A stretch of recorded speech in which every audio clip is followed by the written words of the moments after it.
So today we're going to be covering a short series on extending your living space to the outdoors, and specifically around patio spaces. So the first one that we're going to cover are those spaces that are attached to the actual dwelling or structure of the home. The second is going to be detached covered spaces, typically in the backyard. The third is going to be uncovered patios that reside either front, back, or side yards. And fourth is going to be upstairs terraces. So let's get to it. So the first type of extended living space is going to be our covered patio. Now this is the most common, and it creates an extension of the interior of the home and allows for covered seating and entertaining as positioned out here on our back patio. So let's talk about one of the key additional benefits to outdoor covered spaces as illustrated here. First and foremost, it's going to create better energy efficiency and more shade for those that are residing within the residence. So by far, the most common patio space for extended living is going to be your exterior uncovered patio space. This is a cost-effective solution to be able to get some additional entertaining space. And here in Arizona, they're mostly going to be a sun deck that either resides next to a pool so that people can be able to sunbathe and enjoy the great weather that we have here in Phoenix. But they can also be an additional patio space that has a fire pit, additional patio space that helps to extend an outdoor kitchen into the space, such as a barbecue and outdoor amenities required for cooking. Or as I move to the southeast portion of our property that we're at now, we'll have a small private setting for dining or enjoying evenings with your closest loved ones and friends.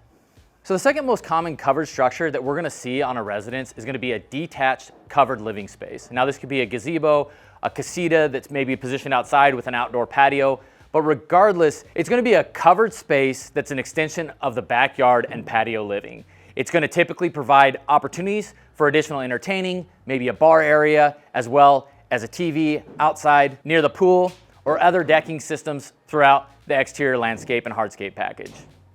So while the most common place to have an outdoor patio is going to be in the backyard, as illustrated in our previous video, every once in a while, depending on the neighborhood that you're in, it makes sense to have an exterior uncovered patio in the front yard.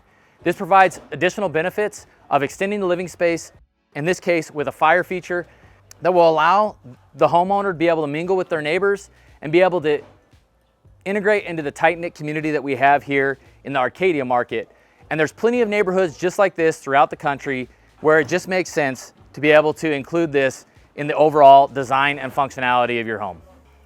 So second, and similar to our primary suite, we're going to have a small outdoor terrace that abuts one of our suites that really helps to be able to extend the space for guests and be able to enjoy some of the fresh air on what some might consider more of a balcony type setting. So last but not least, we're going to be covering outdoor terraces. Now, there's massive benefits to outdoor terraces, and they can either be uncovered or covered. In this case, we're sitting on a private terrace that abuts the primary bedroom that will help to extend the privacy and the serenity that we have here in the Arizona market, looking at one of the iconic mountain ranges that we have just to the north of us, which is Camelback Mountain. So last but not least is going to be the extension of entertaining space with a public terrace. Now this comes directly off the family room. It's the largest terrace that we have, and it will provide some extension of the living space to be able to not only enjoy some of the amazing views that we have here, but also allow us to be able to actually have specific entertaining functions out here on this decking solution. There's an opportunity for a fire pit, as well as potentially a small covered area for maybe some foosball or some nice patio seating that will allow those that are visiting to enjoy the sunsets and the beautiful weather that we have here in Phoenix. So that pretty much wraps things up for extending your spaces outdoors. So if there's any additional construction related topics or content that you'd like to see, hit us in the DM below. And as always, have a great day.